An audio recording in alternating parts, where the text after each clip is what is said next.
Hello my dear students, welcome back to the class. So in today's session we are going to see the lesson of the 100 dresses. Okay, so this is the fifth story of your English literature book. So basically हम लोग इस chapter में story देखेंगे Wanda के बारे में. Wanda एक Polish girl है. पोलिश एक्चुअली मतलब जो पोलैंड को बिलोंग करते हैं उनको पोल या पोलिश बोला जाता है. Okay, so Wanda is a migrant. Okay, वो हम बोल सकते हैं पोलैंड छोड़कर वो यूएस में आई है, अमेरिका में है वो अभी, और उसके साथ में किस तरीके का इरेशनल और इतना डिस्क्रिमिनेटरी बिहेवियर जो हो रहा है उसके बारे में हम देखने वाले हैं. Okay, so before we begin with this text, let us see how do we जज the people around us by their money, wealth and position. Position यानी वो जो चीज़ ओन करते हैं. और is there something of more enduring value to look for in a person.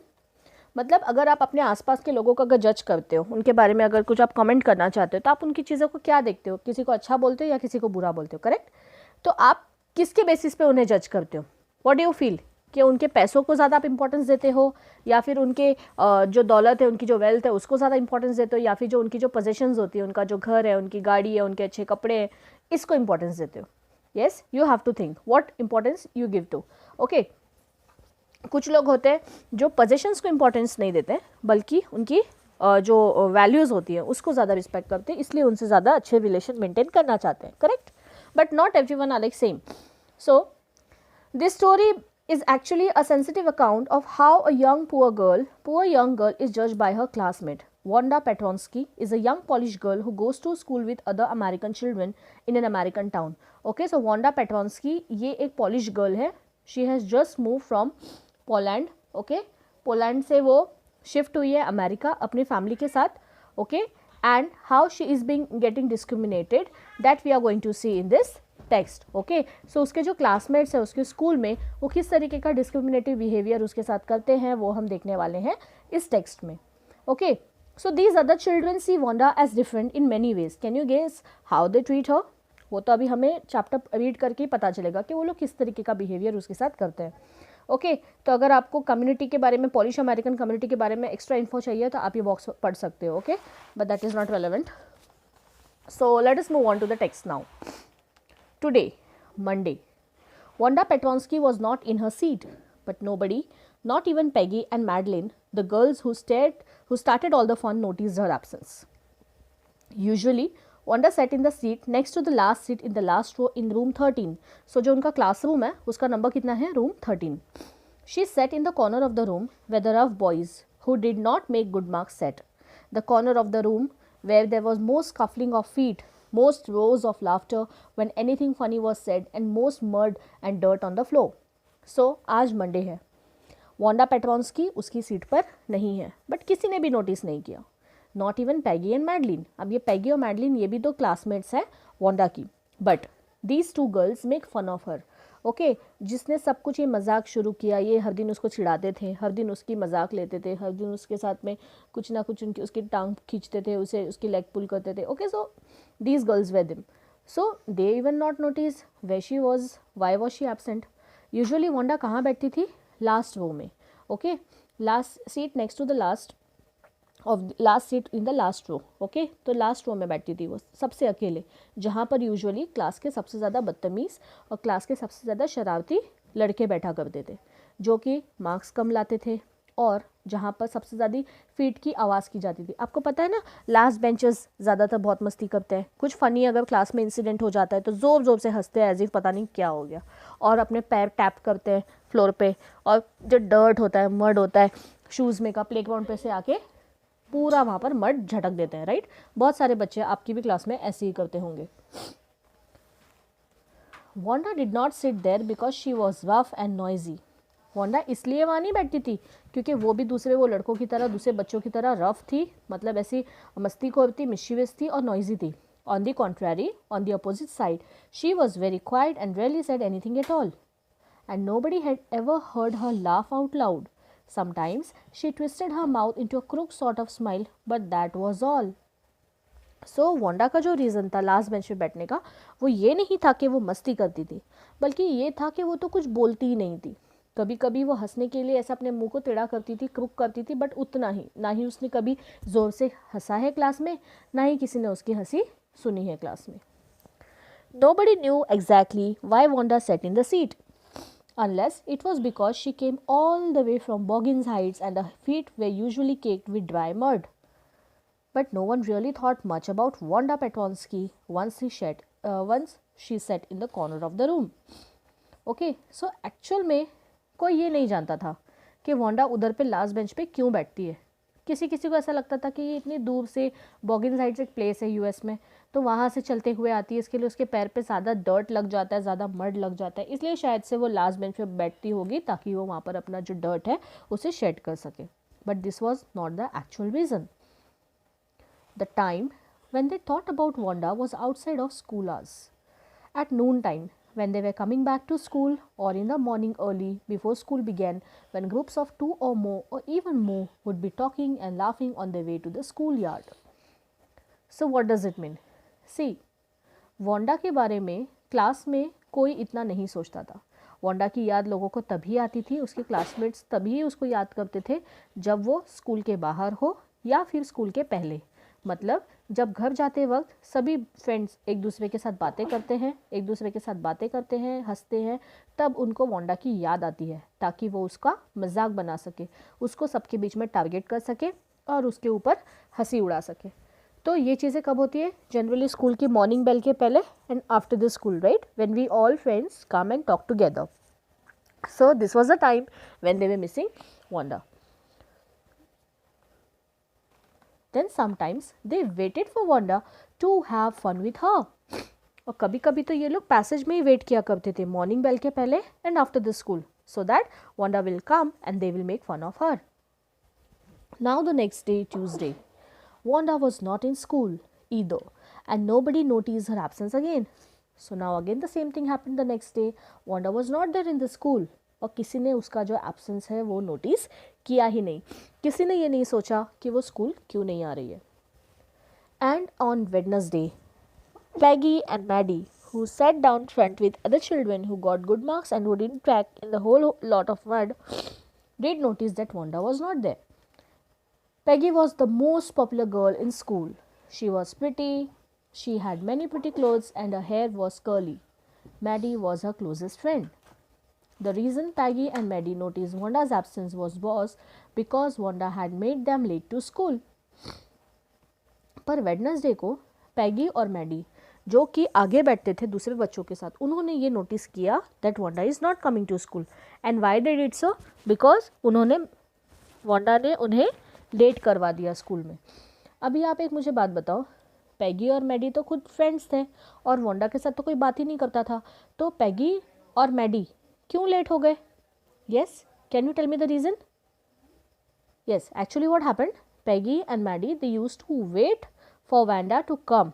Okay, वो Wanda का वेट करते थे कि वो आए ताकि ये लोग उसका मजाक बना सके. पैगी एक क्लास में पॉपुलर गर्ल थी, स्कूल में सबसे ज़्यादा पॉपुलर थी. वो काफ़ी प्रिटी थी, दिखने में भी बहुत अच्छी थी, उसके बाल बहुत कर्ली थे और उसके पास काफ़ी अच्छे क्लोथ्स थे. ओके, सो अभी यहाँ पर पैगी एंड मैडी दोनों मिस कर रहे हैं वांडा को, बिकॉज उसके लिए इन लोगों ने काफ़ी देर वेट किया है और उसकी वजह से ये लोग लेट भी हो गए हैं. They waited for Wanda to have some fun with her and she just had not come. They often waited for Wanda Petronsky to have fun with her. तो ये एक बार दो बार नहीं, हमेशा ही उसका वेट करते थे ताकि वो आए और ये दोनों उसका मिलकर मजाक बना सके.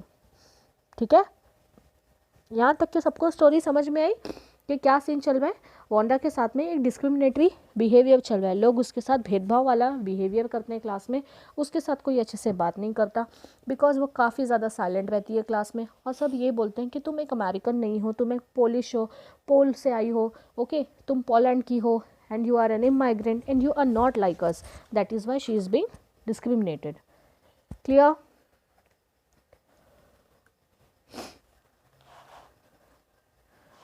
Wanda Petronsky, most of the children in room 13 did not have names like that. They had names easy to say, like Thomas, Smith or Alan. There was one boy named Bounce, Willie Bounce, and people thought that was funny, but not funny in the same way that Petronsky was. So, Wanda Petronsky, उसका class में नाम भी अलग था. दूसरे बच्चों के जो नाम थे वो काफ़ी ईजी होते थे, जैसे कि थॉमस, स्मिथ, एलन. उनकी क्लास में एक लड़के का नाम था बाउंस, विली बाउंस, तो उसका भी क्लास में मजाक बनाया जाता था. बाउंस, बाउंस यानी उछलना होता है. सो वो how this name is bounce.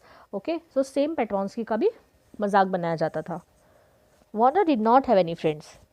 She came to school alone and went home alone. She always wore a faded blue dress. Faded means light. That did not hang right. Did not hang right का meaning होता है did not fit properly. बहुत loose एक dress पहनती थी जिसका colour blue था और वो काफ़ी ज़्यादा वाइट हो चुका था. It was clean, but it looked as though it had never been ironed properly. वो क्लीन तो ड्रेस पहनती थी बट ऐसे कभी लगता ही नहीं था कि उसने कभी इस्त्री की होगी उस कपड़े को. She did not have any friends. Not what's this? But a lot of girls talked to her. Sometimes they surrounded her in the schoolyard as she stood watching the little girls play hopscotch on the worn yard ground. Okay. So hopscotch पता है ना आपको, squares बना के उसमें hopping होती है वो game.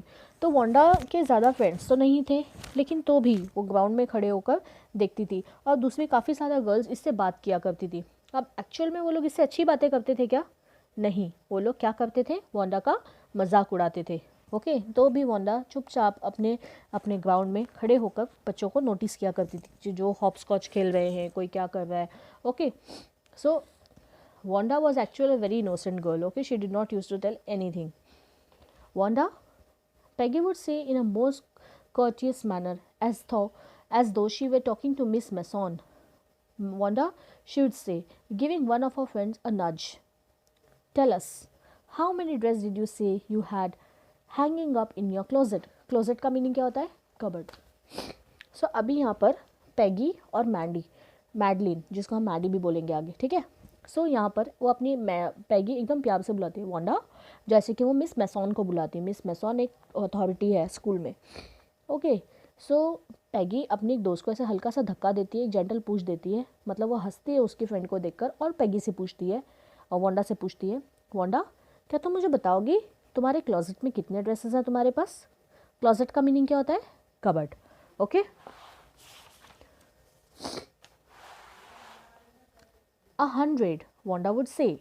100? Exclaimed all the little girls incredulously. Incredulously means उनको विश्वास ही नहीं आ रहा था. Unwillingness to believe.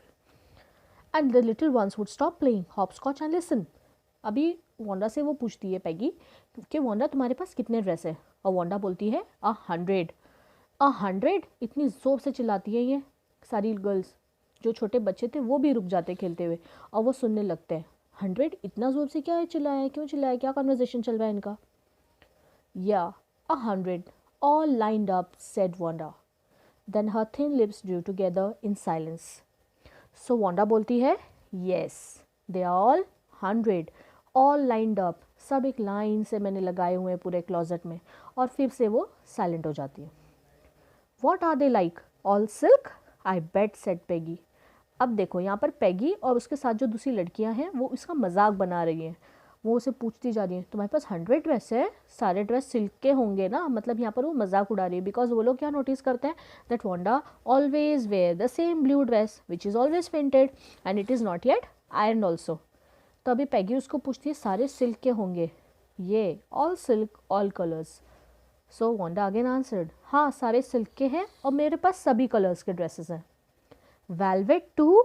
Yay, velvet too. 100 dresses. Wanda would repeat stolidly. Stolid का मीनिंग होता है कोई फीलिंग में उसके चेंज नहीं है, कोई इमोशन चेंज नहीं है, जो उसके एक्सप्रेशन है बस वही एक्सप्रेशंस को कंटिन्यू करके वो बोलती जा रही है. पैगी ने पहले पूछा क्या सारे सिल्क के ड्रेसेस हैं? वो बोलती है हाँ सारे सिल्क के ड्रेसेस हैं और वो भी सारे कलर्स के हैं. फिर पैगी बोलती है सारे वेलवेट ड्रेसेस भी होंगे तुम्हारे पास? तो बोलती है हाँ मेरे पास वेलवेट भी ड्रेसेस है और सभी के सभी मैंने एक लाइन से क्लोजेट में लगाए हुए हैं. Then they would let her go and then before she would gone very far they could not help bursting into shrieks and peals of laughter. अब जैसे ही ये सब बातें ख़त्म होती है वांडा हाँ बोलती है और चली जाती है. थोड़ा भी दूर नहीं जाती वो. ये लोग जोर से हंसने लगते हैं. इनको क्या लगता है that Wanda is joking, she is not at all serious to what she is telling. Okay, because आप लोगों को अभी इसके फ्रेंड्स को पैगी को और मैडी को क्या लग रहा होगा कि वेलवेट सिल्क ये तो इतने रॉयल कंसिडर किए जाते हैं, इतने एक्सपेंसिव क्लॉथ्स होते हैं, so how could she afford. Okay, but Wanda तो इतने कॉन्फिडेंटली बोल के गई है हाँ मेरे पास तो वेलवेट भी है और मेरे पास सिल्क भी है. ओके और वो लोग ज़ोर ज़ोर से हंसने लगते हैं बिकॉज उनको ऐसा लगता है कि ये उनसे झूठ बोल रही है. 100 dresses. Obviously, the only dress Wanda had was the blue one she wore every day. So, why did she say she had 100? What a story. How many shoes did you say you had? 60 pairs, all lined up in my closet. Cries of exaggerated politeness greeted this. All alike? Oh no, every pair is different. All colors, all lined up. So, the next day again, Peggy asked Wanda, Wanda, पहले तो जब ये हंस रहे होते तब ये लोग ये सोचते हैं वांडा के पास 100 ड्रेसेस हो ही नहीं सकता, उसके पास तो वो एक ही ड्रेस है ब्लू कलर का जो वो हर दिन पहन के आती है और वो बोल रही है 100 ड्रेसेस, क्या स्टोरी बनाई है वांडा ने भी. फिर नेक्स्ट डे अगेन पैगी आस्क्ड हर, पैगी पूछती है वांडा तुम्हारे पास कितने शूज़ हैं, कितने पेयर ऑफ शूज़ हैं. She says I have 60 pairs of shoes और वो सारे के सारे मैंने अपने क्लोजेट में रखे हैं. ओके एंड अगेन ये लोग पूछते हैं सब सेम है. Oh no, every pair is different. Okay, she says that every pair is different. I have the shoes of all colors, all lined up. Peggy, who had thought up this game, and Maddie, her inseparable friend, were always the last to leave. So, Peggy used to do this every day. She always used to make Wanda embarrass. Okay, so Maddie और Peggy सबसे last में निकलते थे और वो दोनों inseparable friends थे. Inseparable का मीनिंग क्या होता है? Best friends. Finally, Wanda would move up the street, her eyes dull and her mouth closed, hitching her left shoulder. मतलब ऐसे अपने shoulder को ऊपर करते हुए जाती थी every now and then in the funny way she had, finishing the walk to school alone. Okay, so these lines shows that she used to come alone and she used to go alone. Peggy was not really cruel. She protected small children from bullies. Okay, मतलब जो school में जो senior students होते हैं वो छोटे बच्चों का मजाक बनाते हैं, उनको हार्म करते हैं. ओके तो पैगी जो होती थी, पैगी इतनी ज़्यादा क्रूअल नहीं थी, वो ये छोटे बच्चों को ऐसे मजाक बनने से रोकती थी. And she cried for hours if she saw an animal mistreated. और वो खुद भी बहुत देर तक रोती थी जब वो देखती थी कि किसी एनिमल को मिसट्रीट किया जा रहा है. If anybody had said to her don't you think that is a cruel way to treat Wanda, she would have been very surprise. Cruel? Why did the girl say she had 100 dresses? Anybody could tell that she was a lie. That was a lie. Why did she want to lie? And she was not just an ordinary person else. Why did she have a name like that? Anyway, that never made her cry. So, इधर पे हमें author ने बताया है that Peggy was not a bad girl actually. उसको बुरा लगता था जब किसी एनिमल के साथ मिसट्रीट किया जाता था, उसे बुरा लगता था जब छोटे बच्चों के साथ बदतमीजी से बिहेवियर किया जाता था सीनियर्स का. लेकिन अगर उसे जब कोई पूछता कि तुम वांडा के साथ फिर ऐसा बिहेवियर क्यों करती हो, तुम्हारा जो ट्रीटमेंट है वांडा से ऐसे इतना गलत क्यों है, why you always make her embarrass. So Peggy गुस्से में बोलती, ये क्यों झूठ बोलती है कि मैं उसके पास 100 ड्रेसेस है. कोई भी बोल देगा कि ये तो झूठ बोल रही है, दैट वाज अ लाई, क्योंकि उसके पास तो सिर्फ एक ही ड्रेस है, वो तो हर दिन सेम ड्रेस पहन के आती है. अब उसका नाम भी ऑर्डिनरी लोगों की तरह नहीं है वांडा. ऐसा कैसा नाम है? ओके ये ऐसा सोच रही है. कौन? पैगी. और एनीवे उसको इससे कोई फ़र्क ही नहीं पड़ता बिकॉज वो उस तरीके से सोचती ही नहीं वांडा के लिए, उसको हमेशा मजाक में ही लेना चाहती है. As for Maddie, the business of asking Wanda every day how many dresses and how many hats and how many this and how many that she had was bothering her. So Peggy के साथ में अब इसको जो best friend थी Maddie, हर दिन अभी जो एक्टिविटी चल रही थी कि वांडा तुम्हारे पास क्या है, तुम्हारे पास कितनी हैट है, तुम्हारे पास कितने शूज़ है, तुम्हारी कितनी ड्रेसेस है, तुम्हारे पास कितना क्या है. तो ये सब चीज़ें अभी मैडी को बॉदर करने लगी थी. क्यों? Because Maddie was poor herself, वो खुद भी गरीब थी. She usually wore somebody's hand me down clothes. Hand me down means use clothes, मतलब जनरली मैडी खुद गरीब थी और वो खुद भी दूसरे लोगों के यूज़ किए हुए कपड़े पहना करती थी. Thank goodness she didn't live up in the Boggin Heights or have a funny name. So she used to think, अच्छा हुआ मैं बॉगिन हाइट्स में नहीं रहती हूँ और ना ही मेरा ऐसा वांडा पेट्रोस्की की तरह फनी नेम है. Sometimes when Peggy was asking Wanda those questions in that mocking polite voice, Maddie felt embarrassed and studied the marbles in the palm of her hand, rolling them around and saying nothing herself. Not that she felt sorry for Wanda exactly. She would never have paid any attention to Wanda if Peggy had not invented the dresses game. But suppose Peggy and all others started on her next. She was not as poor as Wanda perhaps, but she was poor. Of course, she would have more sense than to say she had 100 dresses. Still, she would not like for them to begin on her. She wished Peggy would stop teasing Wanda Petronsky. So now here what is happening, see. Maddie जो है उसे काफ़ी ज़्यादा बुरा लगता है जब पैगी उसे पूछती है वोंडा को कि तुम्हारे पास कितने ड्रेस है, तुम्हारे पास कितनी हैट्स है, तुम क्या करती हो, तुम कहाँ से आई हो, तुम कहाँ रहती हो, what's your name, why your name is so funny. जब भी एक्टिविटी चलती है तो मैडी अपने हाथों में मार्बल्स लेके खेलती है, वो एक वर्ड भी नहीं बोलती। इसका ये मतलब नहीं है कि उसे वोंडा के लिए बुरा लगता है, बट शी थिंक्स कि अगर मैंने कुछ कहा तो ये सारी गर्ल्स मिलके मुझे टारगेट बना देंगी। ओके सो और उसे बुरा लगता था और वो ये सोचती थी कि वोंडा की भी गलती है, बिकॉज वोंडा ऐसे कैसे बोल सकती है कि मेरे पास 100 ड्रेसेस हैं। ओके मैं भी सोचूंगी बोलने के पहले, क्योंकि मैं भी तो पुअर हूँ। हाँ उसके इतनी मैं पुअर नहीं हूँ, ना ही मेरा उतना फ़नी नेम है और ना मैं बॉगिन्स हाइट्स में रहती हूँ, but then too I will not do so. I will not tell the lie that I have 100 dresses. And she wished that Peggy would stop teasing Wanda Petronsky. Okay? और वो सोचती है, वो ये विश करती है कि वोंडा पेट्रोन्स्की को चिढ़ाना पैगी एक ना एक दिन बंद कर देगी। ठीक है, तो यहाँ तक समझ में आया मैडी को कैसा फील हो रहा है। और एक्चुअली पैगी भी एक बुरी लड़की नहीं है, बिकॉज उसे ऐसा लगता है कि वोंडा उससे झूठ बोल रही है। ओके बट वोंडा क्यों झूठ बोलेगी ये तो हमें आगे पता चलेगा।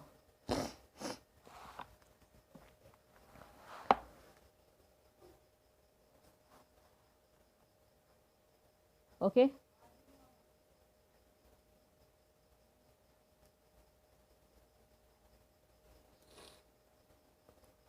Today, even though they had been late to school, Maddie was glad she had not had to make fun of Wanda. So, आज मैडी खुश है क्योंकि उसको स्कूल आने लेट हो गया है और वो वांडा के साथ में जो हरकत होती है, रोज़ एक्टिविटी जो होती है, उसमें पार्ट नहीं हो गई आज वो। मतलब पैगी वो जो रोज़ चीज़ें करती है आज उसका पार्ट मैडी नहीं थी क्योंकि वो लेट पहुंची है school. She worked her arithmetic problems absent mindedly. उसने जो उसके अरिथमेटिक जो मैथ्स के प्रॉब्लम थे उसे सॉल्व किए हैं। 8 × 8 लेट्स सी। ओके सो उसका जो कुछ मैथमेटिकल कैलकुलेशन था उसने वो कंप्लीट किया है। And she has thought, she has wished, she had the nerve. Nerve means the courage to write Peggy a note. Maddie ऐसे सोच रही है कि वो एक नोट लिखेगी पैगी को और उसमें वो बताएगी उसे कि वो जो भी कर रही है वांडा के साथ that is completely wrong, because she knew she never would have the courage to speak right out to Peggy to say hey Peg let's stop asking Wanda how many dresses she has. Okay so what Maddie is thinking कि कभी मेरा तो इतना करेज होगा ही नहीं कि मैं उसे डायरेक्टली पूछ सकूँ, बोल सकूँ हे पैग बंद करते यार, ये सब नहीं करते, इसको ड्रेसेस कितने, ये कितना, ये कितना है, ये सब नहीं पूछते। लेकिन इतने उसको बोलने के लिए मैडी को हिम्मत ही नहीं थी पैग को। She was afraid. When she finished her arithmetic she did start a note to Peggy. So Maddie ने क्या डिसाइड किया कि वो उसे डायरेक्टली तो नहीं बोल सकती लेकिन वो उसे एक नोट लिखेगी। सो जैसे ही उसके अरिथमेटिक प्रॉब्लम्स कंप्लीट होते हैं वो एक नोट लिखना शुरू करती है और फिर वो देखती है अचानक से रुक जाती है और वो नोट स्टॉप कर देती। शडर्ड का मीनिंग क्या होता है? To stop doing something. और वो इमेजिन करती है। शडर्ड का मीनिंग यहाँ पर to imagine, stop and imagine like ऐसे कुछ आएगा इस कंसिडरेशन में। Okay so you just see the meaning once. She pictured herself in the school yard, a new target for Peggy and the girls. अभी वो सोचती है कि अगर मैं नोट लिखूंगी पैगी को तो वो मुझे अपना टारगेट बना देगी, वो वांडा का मजाक बनाना बंद कर देगी और वो मुझे बनाना स्टार्ट कर देगी। इसके लिए वो नोट नहीं लिखती।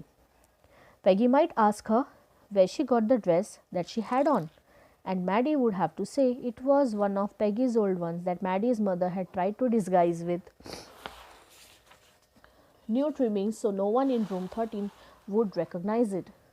और वो ये सोचती है कि जब मेरे को ऐसे टारगेट बनाएगी पैगी तो पैगी पूछेगी मैडी तुमने ये ड्रेस कहाँ से लिया है, तो मैडी को ये बोलना पड़ेगा मैडी पैगी ये तुम्हारा ही ड्रेस है जिसे मैडी की मम्मी ने लेसेस लगा के चेंज करने की कोशिश की है, ताकि कोई रूम 13 में स्कूल में ये नहीं समझ सके, कोई किसी को ये ना पता चले कि ये तो पैगी की ही पुरानी ड्रेस है। तो आप सोच सकते हो कि मैडी वॉज ऑल्सो पुअर और वो पैगी के यूज क्लॉथ पहनती थी। If only Peggy would decide of her own accord to stop having fun with Wanda, oh well, Maddie ran her hand through her short blonde hair as though to push the uncomfortable thoughts away. सो वैसे अपने बालों में ऐसे हाथ ऐसे झटकती हुई बोलती है मैगी को, अभी पैगी को खुद ही सोचना चाहिए कि वो खुद से ही उसका मजाक बनाना बंद कर दे, और वो ये सारे थॉट्स बंद करती है, सोचना बंद करती है. What difference did it make? Slowly Maddie tore into bits at the note she had started. और उसने सारे जो पीसेस जो उसकी नोट लिखनी स्टार्ट की थी उसे फाड़ दी छोटे छोटे पीसेस में. She was Peggy's best friend and Peggy was the best liked girl in the whole room. Peggy could not possibly do anything that was really wrong, she thought. So Maddie ने जो note start की थी लिखने के लिए वो उसने फाड़ दी है, और वो क्या सोच रही है कि पैगी तो पूरे स्कूल में पूरी क्लास में सबसे मोस्ट लाइक गर्ल है और वो कभी कुछ गलत कर ही नहीं सकती. ओके, ऐसा सोचती है वो और अपनी नोट फाड़ देती है. As for Wanda, she was just some girl who lived up on Boggins Heights and stood alone in schoolyard. She scarcely ever said anything to anybody. और वांडा के बारे में उसका क्या परसेप्शन था मैडी का? वो वांडा को लेकर क्या सोचती थी कि वांडा तो एक ऐसी लड़की है, इतनी साइलेंट लड़की है जो कि आती है बॉगिन हाइट से इतनी दूर से चलते हुए अपना शोल्डर हंच करते, ना किसी को कभी कुछ बोलती है ना कभी किसी को कुछ सुनती है और अपने ही अपने रहती है और लास्ट बेंच पे जाकर लास्ट सीट पर जाकर बैठ जाती है. The only time she talked was in the schoolyard about 100 dresses. So Maddie ने याद किया कि एक ही बार उसने हमें खुल के जवाब दिया था जब हमने उसे उसके ड्रेसेस के बारे में पूछा था, और तब उसने क्या कहा था, कितने ड्रेसेस है उसके पास, 100 dresses. Maddie remembered her telling about one of her dresses, pale blue with colour trimmings, and she remembered another that was brilliant jungle green with a red sash. So Maddie को याद आता है कि उसने हमें बताया था कि उसके पास एक ड्रेस है जो ब्लू कलर की है, उसमें अलग अलग रिबन्स बने हुए हैं, ट्रिमिंग्स की हुई है, लेसेस लगी हुई हैं, और उसके पास एक ऐसा ग्रीन कलर का ड्रेस है जिसके ऊपर रेड सैश भी है. ओके, सैश आपको पता है ना, ऊपर से गाउन के ऊपर स्ट्रक्चर्स होते हैं. सैश का आप इमेज देख लो, क्लियर हो जाएगा. You would look like a Christmas tree in that, the girls had said in pretended admiration. So जब वांडा ने इन गर्ल्स को बताया था कि उसके पास ये 2 ड्रेसेस हैं, तो सब लोग ने क्या बोला था, अरे हाँ तुम तो पूरी क्रिसमस ट्री लगोगी वो ग्रीन ड्रेस में. And they all way laughing. Okay, मतलब एक्चुअली वो उसके ड्रेसेस की तारीफ नहीं कर रहे थे, वो उसका मजाक उड़ा रहे थे. Is that clear? So my dear students, अभी आप यहाँ तक रीड करोगे, इसके आगे की जितनी भी चीज़ें हैं वो हम नेक्स्ट क्लास में डिस्कस करेंगे. ओके, सो आई होप कि आपको एक पता चल गया है, ओवरव्यू आ गया होगा कि किस तरीके का लेसन है ये. द 100 ड्रेसेस किस बारे में है, यहाँ पर कुछ ड्रेसेस की बात हो रही है. Okay, so we are going to see the remaining part in the next session. I hope you have enjoyed the lesson. Okay, you have understood the thing. Okay, और आप लोग भी ये सोचो कि आप किसी को हर्ट ना करो, अपने क्लासमेट्स का मजाक ना उड़ाओ. ठीक है, तभी आप इसको रीड करो. किसी को कोई डाउट, किसी को कोई प्रॉब्लम होगी तो क्वेश्चंस मार्क कर सकते हैं. I am giving you 2 minutes to revise, then I am going to end the session from my side. Okay, so thank you everyone, thank you for watching, take care, bye bye. Bye, मैं बंद नहीं कर रही हूँ, read करो पहले. ठीक है, 2 मिनट का टाइम है.